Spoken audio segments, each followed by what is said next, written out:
Welcome to today's live stream. This is a special live stream. It's a celebratory live stream. Yes, We've got a special guest, first time ever. We've had a guest, a guest on the live stream, and this is scary for everyone in the room. I mean, it's like Michael was scared about this. He's still scared about it. Yeah, I'm still contemplating bolting. And they were really scared about it, but I think it's going to be fun. Time will tell. So we're celebrating 500,000 subscribers to the YouTube channel, which is an amazing number. It's because of you guys out there. And so I really want to thank everyone who is a subscriber to this channel. It's an incredible thing. We also have we crossed over something like 51 million channel views. That's amazing. So that's what this kind of stream is about. Well, we're going to talk about a lot of different things. So first, I'm John Townsend. Over here, we've got in the guest seat, Michael Dragoo. Michael Dragoo, in the hot seat. Behind the cameras here, we've got Aaron on the console, and he's going to shout out names and stuff if there's any super chat folks. And we've got Kyle back there, who is in the question seat. He's going to be fielding the questions. Hello. And then the stage manager.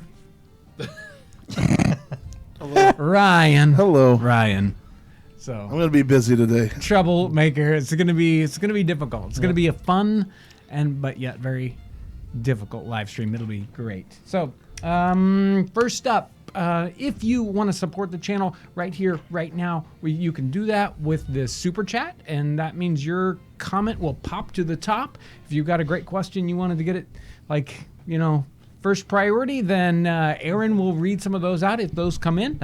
And if you'd like to support this channel in other ways, there's a lot of folks that support us on Patreon, and that is such a great way that people support us. That's like a small amount of money once a month. So I'll be reading some fresh Patreon people later on.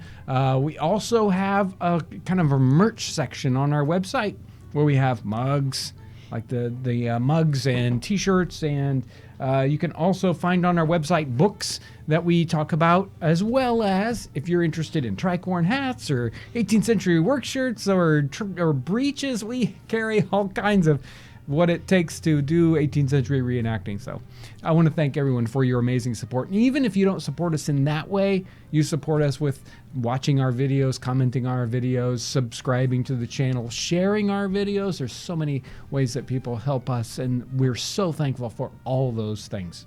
Hey, Michael. Yes. So of the 50 million total views we have, how many feature Were you? You told me the exact number earlier. How many? I counted them up about a month ago now, but I think I've done 14 or 15 of them, and videos, combined views was over 2,300,000, which is So you're a celebrity just now. nuts. Well, call it what you will. Celebrity status. I wouldn't go that far with it. So what else is on the list here? So, throwback mugs. We've only got 8 left in stock. Right. So last week we introduced the newest throwback mugs, the paprika version and the blue over black, and we just have sold out of all the paprika ones. We just have a couple, like less than 10 left. If you still want to get one of these guys, and we only have them just every 3 or 4 months, and I'm not sure if we're going to do another set, but if you want one of these, get on the website right away, or they'll disappear. So. And let's thank the folks that we met at Kalamazoo. Oh, whoa. So we were up at Kalamazoo over the weekend, and we had it was a stream of people coming by the table thanking us. I love meeting all those folks, special people that have been viewers for a long time, new viewers. We had so many people by, and it was so much fun interacting with all you folks. So if you were up at Kalamazoo, thank you so much for showing up, and it was a lot of fun, and we sold a lot of mushroom ketchup. A lot of people were interested in mushroom ketchup, so that is wonderful. So I want to thank all those folks that came by at Kalamazoo. Yeah. You got anything else?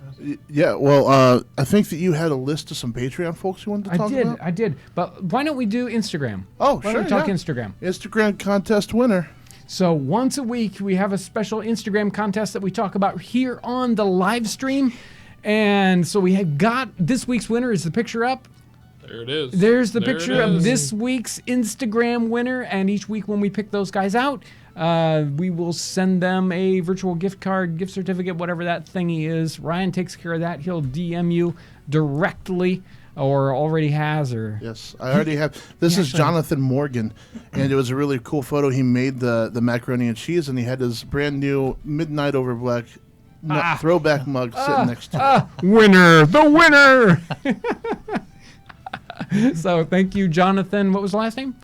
Jonathan Morgan. Jonathan, well, thank you so much, Jonathan Morgan, for participating. And if you want to get in on the Instagram contest, all you have to do is hashtag Townsend's on your picture, and it helps if you @tag the Townsend's _official account. That's always helpful too, and we really enjoy seeing all those things come through the stream. A lot of times I'll watch them coming through my stream. I'll like them with the 18th Century Cooking account, so you might watch for that. But thank you guys, everyone who participates with the Instagram thing. We have a lot of fun with that. Can I do a couple of donations? Yes, before please, Aaron, go. Okay, so starting with Austin Butler, $9.99. Congratulations on 500,000 subscribers. Thank you, Thank Austin. you, Austin. $2 from Danny Crosis says, congrats on the 10 million subs. Dab on the haters. Always dab on the haters.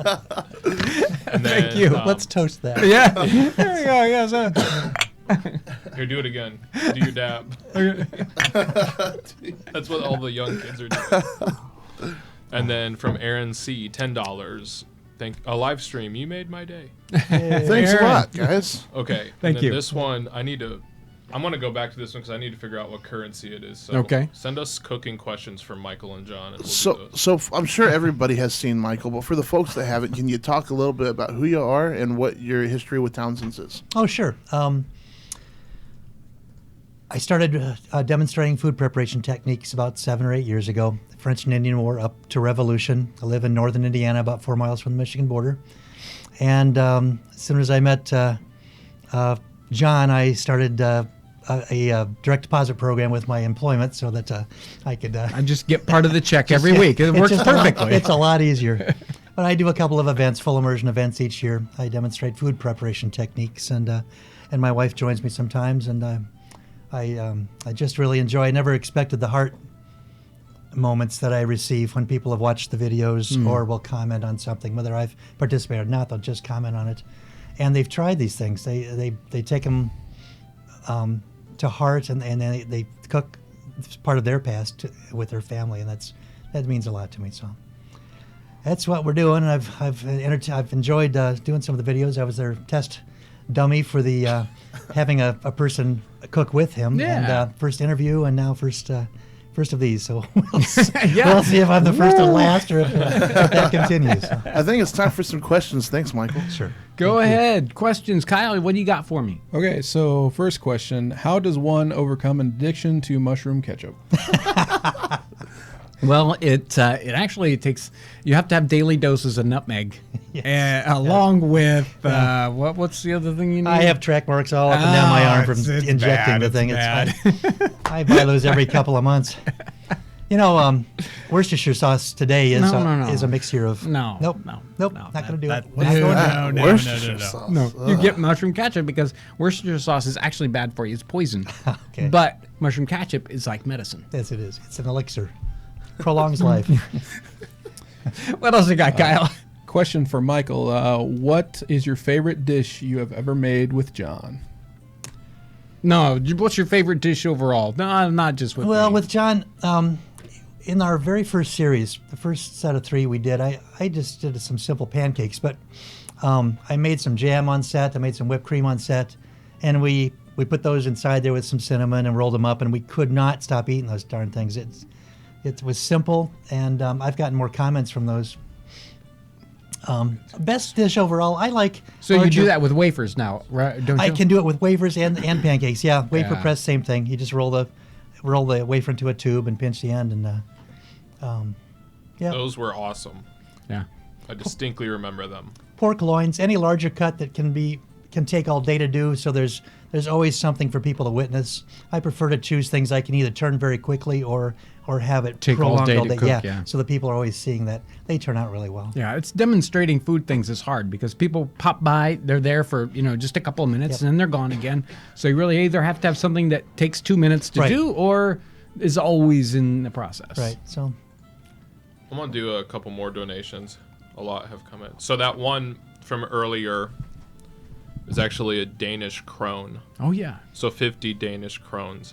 Thank wow, you so much. Thank you. Yeah. Thanks. Can you What read the country- name? Mithril Chew.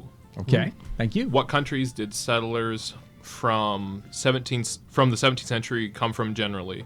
So we'll do that question in a second, but I'll just read a couple more. $10 from Isaac Riston. $10 to see you, Benjamin Franklin tip his hat. I think that's you, Michael. You're supposed to tip your hat. Riston is my future son-in-law. Oh, no way. Nice. I've Do it. You seeded gotta do seeded it. the He gave pot us a little bit there. $10. We need a hat tip, please, Michael. Hand tip. Add another toast. Oh, yeah. We're still waiting for you to tip your hat. We need a hat tip. The tip. I will take the hat off. Thank you so much. That's what we want to see. That's it. All right. Thank you, Isaac. $5 from Masca Cruel. I think that's how you say it. You've donated before. Sorry, I don't have your name right. $5. We love Michael, and we call him Mushrooms at our house. It's Mr. Mushrooms. Yes, as do my neighbors. Thank you so much for that. Yeah. I'm apparently very good at what I do because there's enough mushrooms to go around. So, from the 17th century, folks coming over, where were they That's coming 1600s. That's Yeah, French from? Huguenots. Oh, yeah. You've got a lot of Dutch Yep. coming Dutch. in, especially in that New York area. Obviously, we got a lot of English coming in.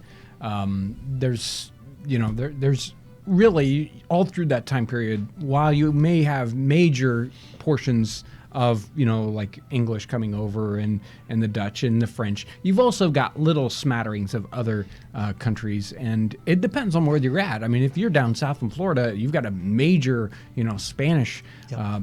That's a whole Spanish colony down there. So there's a lot of different ethnicities even coming in to North America in the 17th and 18th century. What do you got, Kyle? Okay, so, we're gonna let Kyle go. What are some 18th century remedies to shorten a cold? Ooh, to shorten a cold. I haven't read that part of this, but I just got this book. We did a couple of videos this morning on using some of these recipes. There's an entire section. This is one of the books that they've just started offering, and there's a whole section on remedies. And we'll have to get back to you on that. Okay. Yeah, I don't have a one right off the top of my head for a cold. I'm pretty sure it's either nutmeg or mushroom ketchup. One of those two. Is that why were you grating nutmeg in this? Yeah. What is in that? It's tea. It's wonderful. nutmeg? With a little nutmeg. Oh yeah, it sets it right off. Possibly some suet too. I'd say if you smear that on your chest. Well, there's your yeah. All right, next question, next. please. We need to go. Move on. We know that'll cure the plague. What are some Easter traditions of the 18th century? And do you have any Easter traditions you are looking forward to? Well, I have not dug a lot.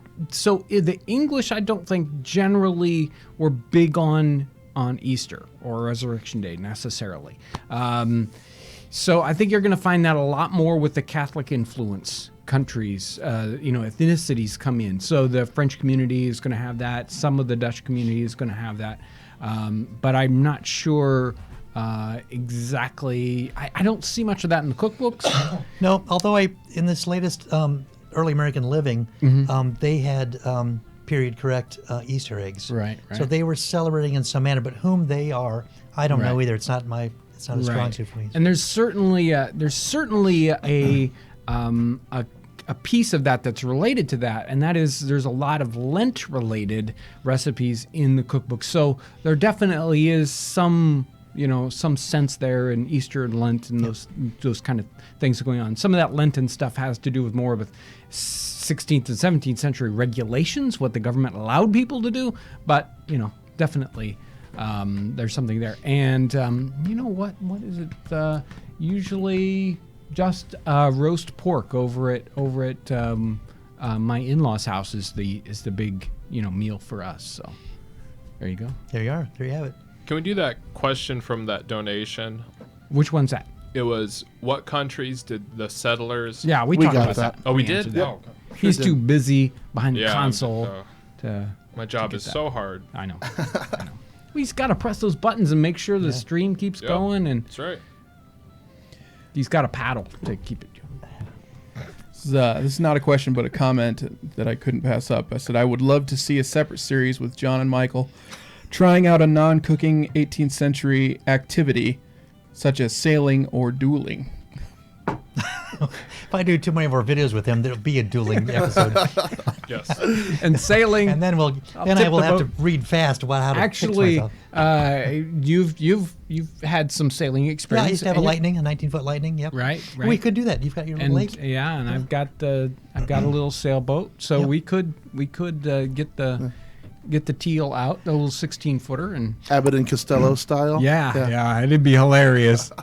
There are writings of people coming and ghosting along the shoreline and finding natives sailing because they were taught by the Basques, and and they've got these little vessels, and they're we were astounded that we would see people like that sailing. Sailing. I haven't heard that one. Yeah. John, we know that you go out in public dressed up sometimes, but Michael, do you ever go out dressed up? Nope. How about if you're normal member of society. traveling from an event? You always get changed before you get on the road? Absolutely, baby. Yep. standing at that gas station at 3 a.m, trying to fill up the gas and not get attacked is hard enough. John, my wife, and I were just in an Applebee's all dressed up last week. It was pretty. Coming back from I Kalamazoo. take that back. For example, at Boonesboro, very near Boonesboro, is a tavern that one of the people who saved Rebecca Boone from the natives when she got snatched later in life started a tavern there. And there's been a tavern on that side ever since, and we'll go dressed out. They expect that, but no. That's not out in public. I don't go to Applebee's, no, and I don't mow the yard. Nope. You gotta, come on. Nope. John, have you ever had any interesting interactions while dressed up out in public? With the waitresses, they always ask, what are you doing? Sometimes they might ask if we were Amish or something. It definitely provokes some interesting questions from people asking why you're dressed funny. But there you go. I want to do some donations real quick. Great. So what do we got? Okay, $2 from Thomas Jefferson. Tom, thank you so much, you. Tom. Thank Appreciate you, that. Thomas Jefferson. Where is your village and how can I move there? Pierceton, Indiana. You can move here. You might, How? I don't know. yeah, you might not really want to. Hey, now. $2 from John Connolly. Great All job, right. guys. Thank Love you, your John. show. Thank you. $20 from Lazzy Muffin. I hate reading the names. This is a good question. I was thinking about this today. Okay. Would you consider a fan meetup at your location? Fans would love to purchase tickets to meet you, the crew, your kitchen, see you cook a dish. We love your products and your channel. We'll come back to that. $4.99 from Emily Williams. This is for Thank you, Emily. our Thank dear. you. Yeah, thank you so much. This is for our dear Paul McKenzie. Will you demo/talk about deer or squirrel cooking on the channel? Hey. I don't know. You're just gonna have to hold on a little bit longer. I did rabbit. Okay, he used to ask, "Are you gonna do rabbit and deer?" I did rabbit, so he got off of that, and now he's on to squirrel. We're gonna. Yeah, right away too. We did the rabbit video, and he was like, "Okay, whatever." Squirrel. Yeah. So hopefully, in the very, very near future, it all has to do with whether or not I happen to have a deer or a squirrel hanging around, and I just haven't blasted any lately. I don't have any deer or rabbit, so and it's a little tricky to find recipes that mention squirrel specifically. Yeah, no, they don't. No. They're So just- you get plenty of venison recipes maybe, but not much squirrel. So go and address that $20 one. So there was a that fan meetup. The commune fan about meetup. about the fan meetup. Yes. Yeah.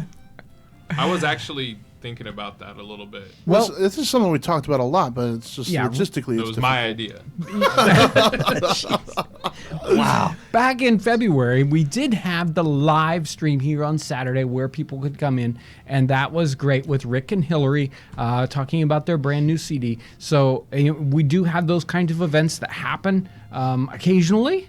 And if you just randomly stop by the store, there's a pretty good chance that they can find me sometimes. That's a boring But answer. we also gotta do it use real. we also use we- the events like this too. You're right, and the events are times when we're around the country when we can meet up. And we tried to schedule meetups when we are at a particular site, and maybe in the evening we've tried to plan that. That's a little trickier to do because sometimes we're shooting like into nighttime, and we don't have the we don't know exactly when we'll be able to free ourselves up. But we're going to try that a little bit harder when we go out to places this year. So, yeah, I hope to come up with these. That is an excellent suggestion. Thank you so It much. was so cool to be at Kalamazoo, and Right. people were asking about specific books from specific videos, and able to go into a little bit more depth on that. We really appreciate those types of conversations. Yep. The times that we've actually been at the same event, people have Yeah, it's interacted a that pretty way. So. solid stream of people that are tickled to see you. Okay, are we ready for another question? Yes. Yes, we are. Let's see here. Can you tell us more about your truly astonishing 18th century kitchen set that you often cook in? Is it a regular part of your house? Well, it isn't a regular part of my house. So, so in case I catch it on fire and it burns down, it doesn't burn down my house. So, in fact, they did that very thing in the 18th century. So, George Washington's kitchen is not connected to his house because kitchens in the 18th century burnt down quite often. So, you don't want your house to be there. So, I mean, Michael, how would you describe it as an outsider? Well, it's a converted chicken coop, and one end is is this, and he's working on the other end to be a more formal, a different type of fireplace and food prep area. They've just run wiring, and it's a nice little studio. It's not where you can sit 60 to watch, but it's Yeah, that would be it's nice. But it's not. heated with a wood stove. I love, and he's got a lovely bit of property, wooded, and this is just nice and quiet. Yeah. So imagine you do this whole series. You've done all these videos, and none of them have really caught on. And then all of a sudden you say, "Hey, let's do some soldier cooking outside," and then all of a sudden it's like, "Oh, that's what you're supposed to be doing." It's just sort of epiphany. It's everybody else's epiphany because they said, "John, this is what you're supposed to be doing." And so after you make a dozen videos or whatever, it gets cold. It turns out to be wintertime, and you can't do those videos outside. So I had to make an indoor set. So I just randomly looked around my property, said, I'm going to build it there in that building. And so that's what I did. So just basically, it was a dirt floor building. I had to scrape it and make a floor and make the walls. But I was basing that on the kitchen, the German kitchen at Frontier Culture Museum in Stanton, Virginia. Yeah, to bring that with hearth the up. raised Yeah. hearth. And so if you go to their site and you look up what that German house looks like, you can see something very, very similar to that. And that's what I was modeling it on. That's the fun we had with that. And we've used that set for, 5-6 years now. So And trying to get that thing to draw. It was it was a good investment. Next question. How common would it be to see men cooking in the kitchen instead of women? Men were quite often cooks. Yes, I get that question a lot, and clearly women cooked more frequently, but men were not strangers, and if there was a profession to be had, it was more male than female, whether it was Yeah. baking bread or anything else. The head of the kitchen of any established home was generally male, not always. Sadly, it's can be slave male over non-slave female. It was different times then. Yeah. And a lot of these cookbooks are authored Written by men. Yeah. One of my favorite vegetarian cookbooks is a doctor trying to get the poor to eat more more properly, and it's Right, and you'll find many paintings from the 18th century that are men also, not female. So, But- it's very common. clearly in the everyday. I mean, easily 90% of the population, it would be a woman, the wife. In single households. Yeah. Yes, in single households. Yes. There you go. Okay. Let's talk about the Nicolas Cresswell journal. Okay. So, I mean, if you guys were paying attention to like watching yesterday's video, and it was about hospitality in the 18th century and kind of getting the gleanings of what that was like, I covered the Nicolas Cresswell journal. I read a couple of pieces out of this. Nicolas Cresswell journal is such a great. Have you had a chance to read any of I it? just got it today. Yeah. So such a wonderful journal to dig through for figuring out what life was like for people in the 18th century in North America, especially from the eyes of an outsider, somebody from England. Yeah, why is he here? He's just Yeah, he's an 20. adventurer, or- He's 24, and he's looking for a place to set up his household. Right, so there's no room in England for second sons. All the land's given to the first son, and there's no place for them to go. They might go into the Navy, or they need to go someplace else, out into the colonies. And so this man comes to North America saying, maybe this is where my life is going to be. And so he's looking at the farming opportunities and the business opportunities. And so this book, he's 3 years. yeah, he's here for 3 years, from 1774 to 1777, and he has all kinds of strange adventures, and he talks about them, all of them in this journal. It's not necessarily the happiest ending in the world. Somebody mentioned in the comment section about how, it's like really interesting, and then toward the end it kind of gets sad. Well, he does have to work to escape North America at that point, because they're at war he's a Tory. at home, and so he has to figure out how to get back home, and it is not easy for him, but he does. So but again, if you want to read about what it was like, you want to get an idea, journals are a great way to do that. And this journal, although it's a reprint, it's a 19th century reprint. It doesn't have the weird S's or anything, so it's really easy to read, and a great kind of day-by-day feel. And there's a lot of food references in this book, so it's really fun for that. Aaron has put the link for that book in the description Great. of this video. Right, so if you're interested in the Journal of Nicolas Cresswell, there's a link down in the description section. Wonderful book.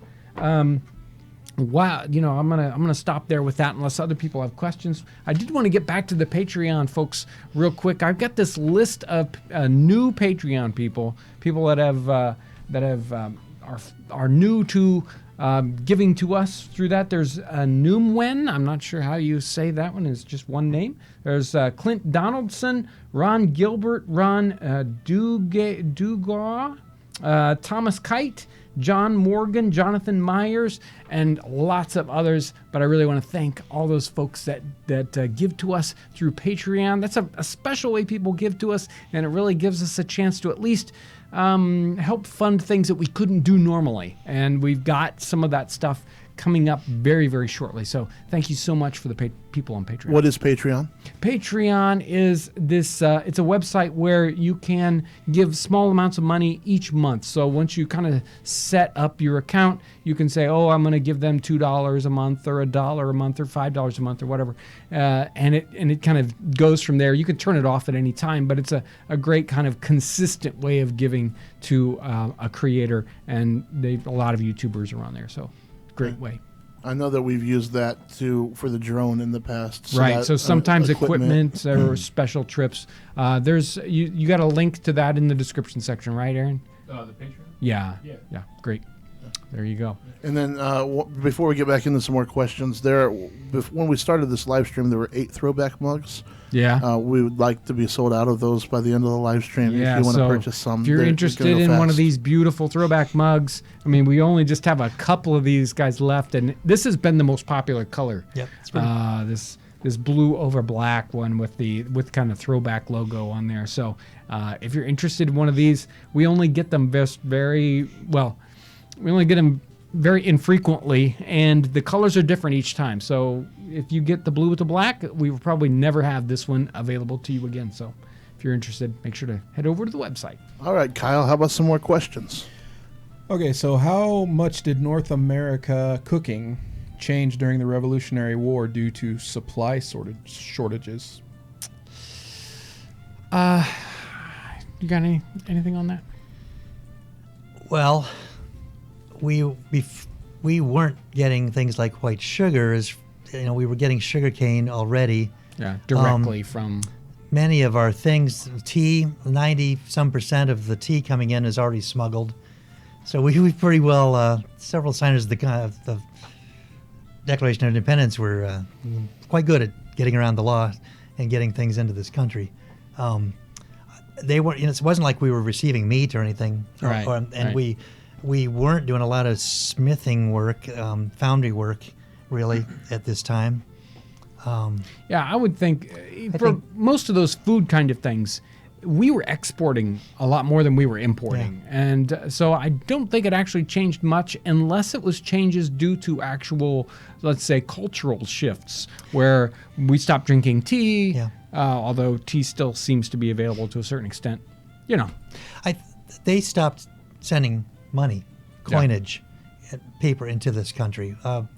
We were using Spanish coins until the Civil War, Shave and haircut 2 bits, that's 2 doubloons. That's not English currency. They hurt us in that kind of way. And impounding our ships, blockades and stuff from getting some things. But it's finer fabrics and things like that. Yeah. That's good. What else you got, Kyle? What about widows and their children? If there were camp followers and the husband dies, where does the family go? Wow. That's a really good question, and I don't have a good answer to that one specifically. I'll bet you there's some good background information on that. I haven't run into it recently, so it's not kind of up here for that. Undoubtedly a very difficult situation, and I don't know that there was a whole lot of, let's say, other than church charity for that. I don't think there's much there. No, it's just like anything sensational you see on the TV. It's not the norm, but it's sensational, so it's news. But there are examples of women who started taverns or kept going with an existing business and were successful. But I think they were the rarity. It's just a sad situation. Yep. I'm going to do some donations real quick. $10 from Nate Ford. Thank you, Nate. Thank you. Thanks, Nate. First time donating. Fishing season is about to start in the Northeast. Do you know of any more 18th century trout or freshwater fish recipes you'd like to make a video on? And then a $2 donation from Meyer Steinberg. He wants to know if you have any Norse ancestors. So let's do the fishing one first. I want to touch on the ancestors afterwards. Which one do you want to do first? Let's talk about those questions. I can. A lot of these books, if not up until the very last decade of the 1700s, they're coming from England. And so there's a lot more fish opportunities there. And if you're not living on our seaboard, there aren't that many opportunities other than what might be lurking in the rivers. He specifically mentioned fresh. We can do more. There's no reason why we can't. A lot of what is mentioned in the English cookbooks are sea fish. Yes. Right. Yes. Not a lot of fresh necessarily, but we'll definitely kind of probably kind of twist some of those recipes. They mention a lot of kinds of fish that's like, oh, I've never heard of that. So, and our fish, the fish that's available has definitely changed in the past 50 years. Yes. Just here. So, what was the other question? Do you have any Norse ancestors? Norse. So I've definitely got some Scandinavian blood. Norse, I don't know, but I did have this great story that I had to read. Let me see if I can find it. Oh yes. So there is a viewer that she's very, very interested in genealogy, and she's researched her own line so much that there's nothing left to research, and she's been doing some stuff on me. So she sent this particular story, which I thought was hilarious. Her name is Lily Pintea Reed, I believe. I'm not sure exactly how to pronounce that, but she sends this little clip about a particular ancestor of mine somewhere. I'm not sure if it's a direct line ancestor or just someone off the edge of the tree. Maybe this guy's off the edge of the tree. William Hacker, born 1690 in the Netherlands, He comes over to North America. Let's see. Oh, he doesn't come over to North America. It's like this. His nickname was Chicken Bill. Acquired his nickname while living in England when he and two of his friends who'd been drinking stole 31 ducks and chickens. After selling the fowl they had caught, This explains so much. they were caught and found guilty of stealing these chickens. So 31 ducks and chickens. How much is that worth, right? No. Their sentence life, Brad. was transportation. So these guys were transported to North America. And he was transported in 1731 aboard a ship named Forward.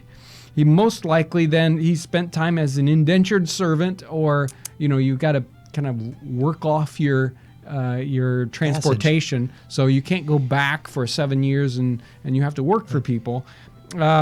He met and married Ann Dillon, and they were in Stafford County, Virginia.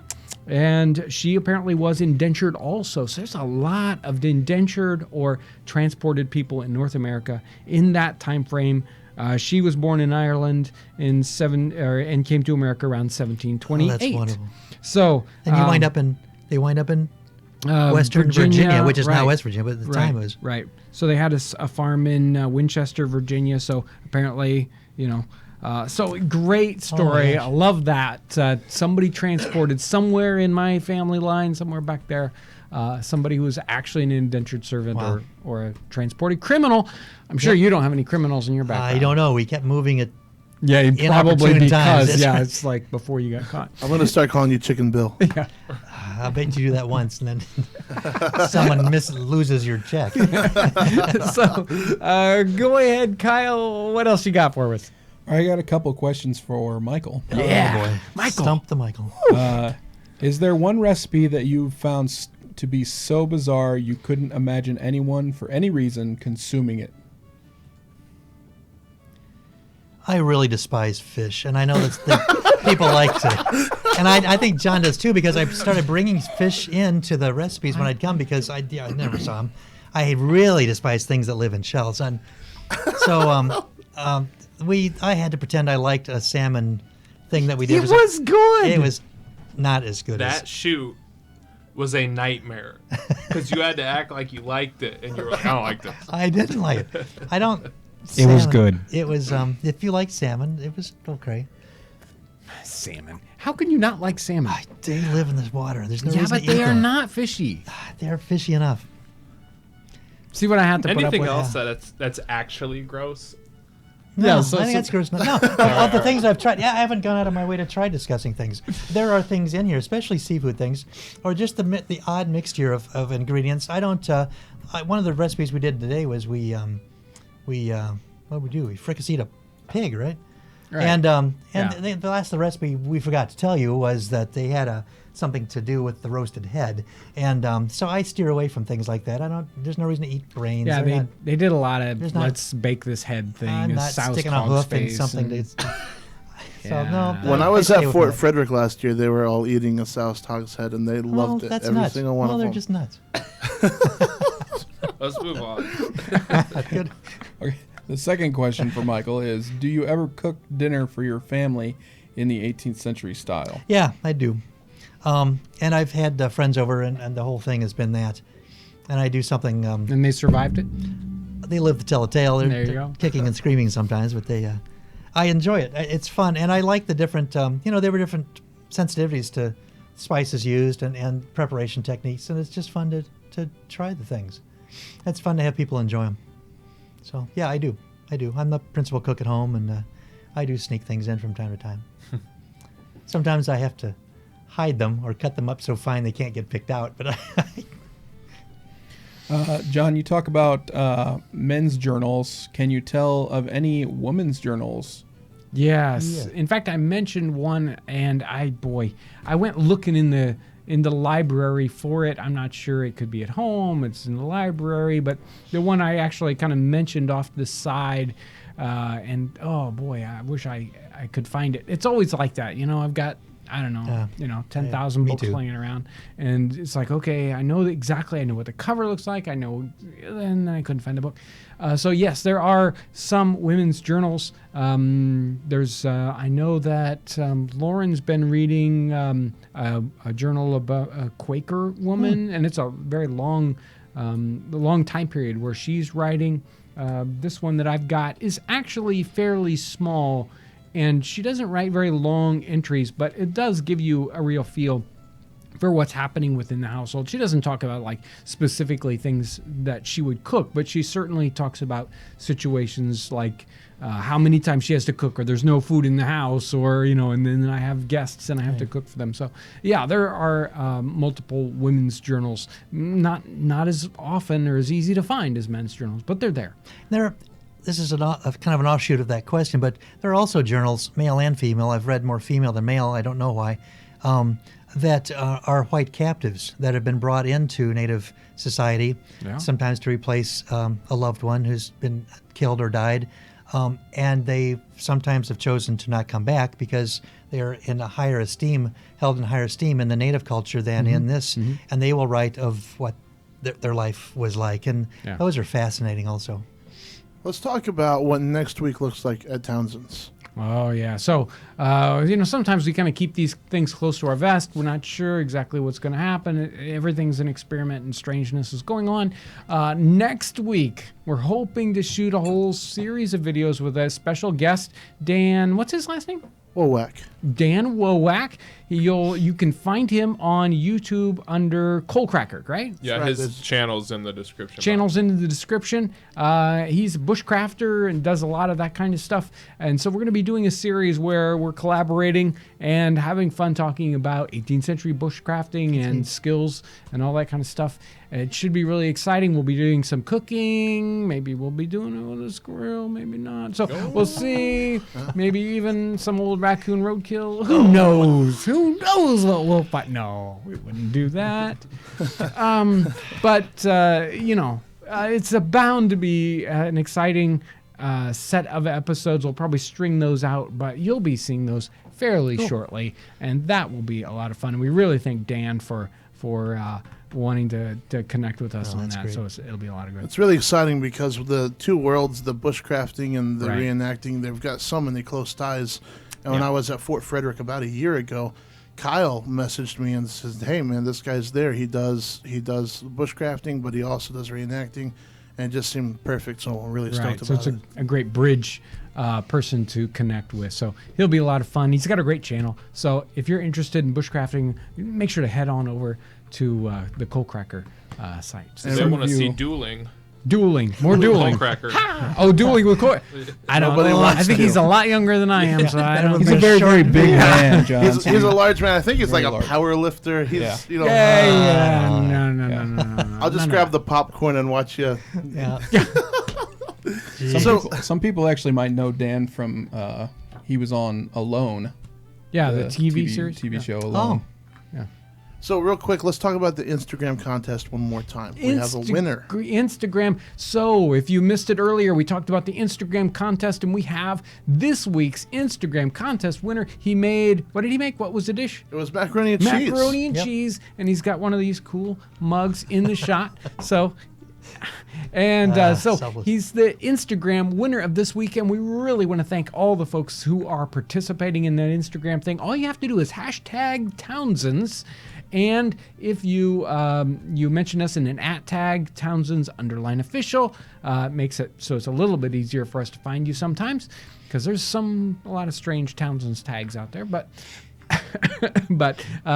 that's a once a week thing. If you take pictures that's historically oriented, food oriented, about merch or any of those kinds of things that relate, we'd love to see your pictures. We have so much fun checking those out. If you're posting and you haven't won yet, keep posting. Yeah. We're getting a lot now, and it's really exciting to see. And your kids watching the channel on your lap before they go to bed and stuff like that is really awesome. I see all that stuff. Thank you for sharing it. You'll get there. Just keep posting stuff. Yeah. Let me get these donations real quick. Okay. I just have two. $5 from Farmal Man 94. Farmall right, man. Farmall. Thank you. Thank you. Tractor. Says, hi, I received your mug like the one you have here. Looks Yay. better in real life than in the photo. Oh, Thanks yeah. for Oh, the yeah. signature. Great. Okay, and this is a special donation. $50 from Molly Dragoo. Oh, no. Coolest dad ever. Love you. Oh, I have to do Oh. this. Man, I have to do this. yes. Oh, man. Thank you so much. Wow. Thank you, Molly. Who is that? That's my younger I daughter. know. Thank you. She lives very near the Hermitage in Nashville. Okay. She's got a great. Oh, that's a cool site. Oh, it's. Yeah. Got any more cues? Just one actually. It says, why do you think we've become pickier with the cuts of meat we consume, and why don't we eat the head of a pig anymore? 1 second.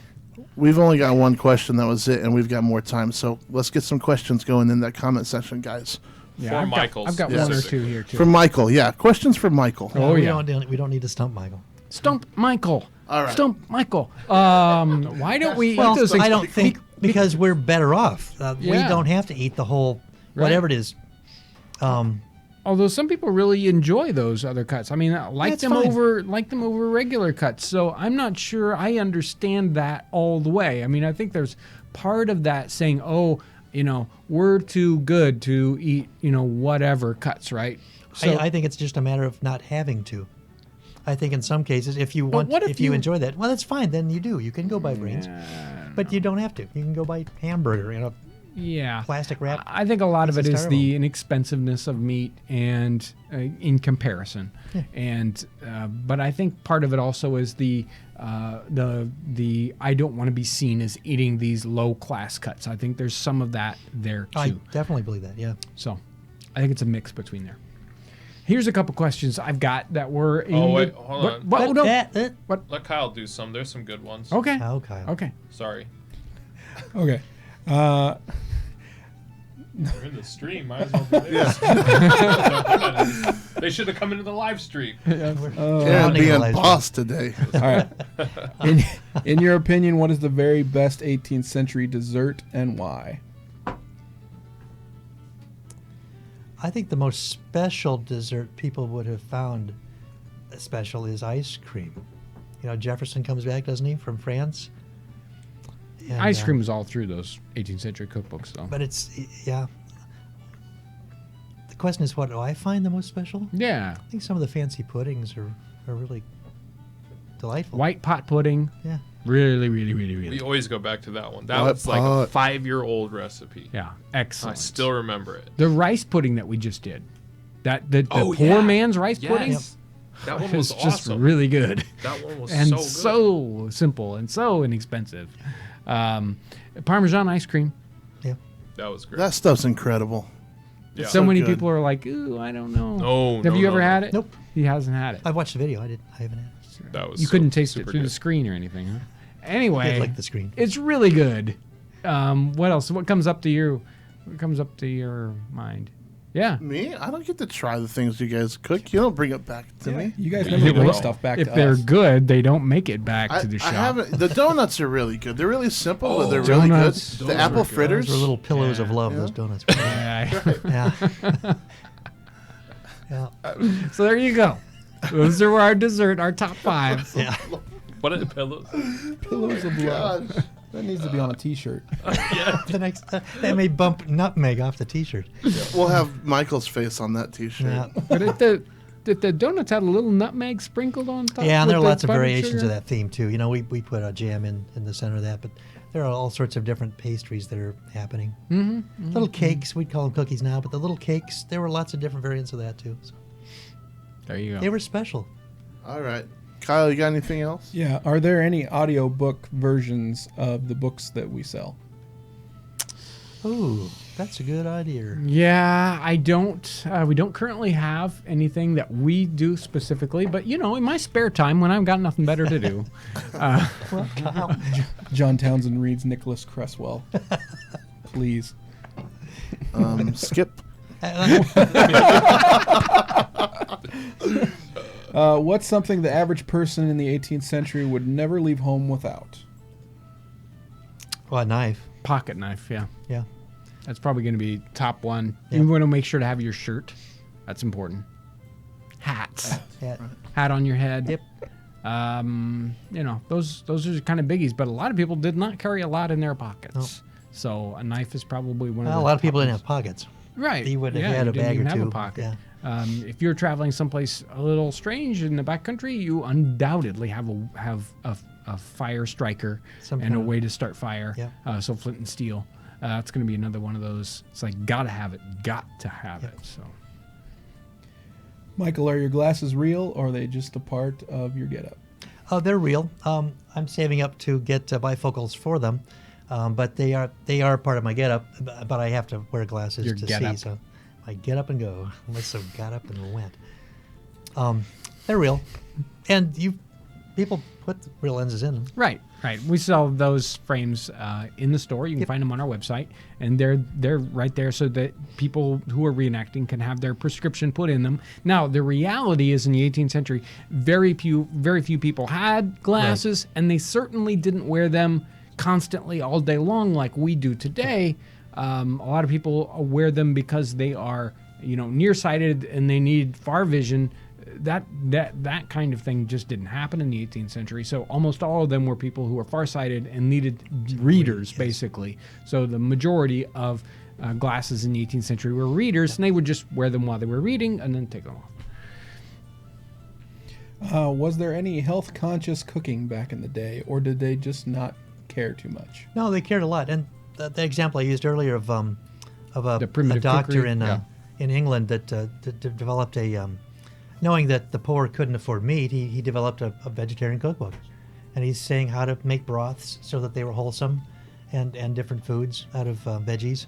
Yeah, that's Well, that's a one of good example. the primitive cookery cookbook. Yeah, I don't know if can't that's think the of one its you're name. mentioning. Yeah. But that's a cookbook. It's one that is available on our website. Yep. And that kind of he goes through and he picks and chooses out of the cookbooks in the 18th century. Most of those are inexpensive because he's saying how can people inexpensively feed themselves in the 18th century in a healthy way. That's what that cookbook is Yep. about.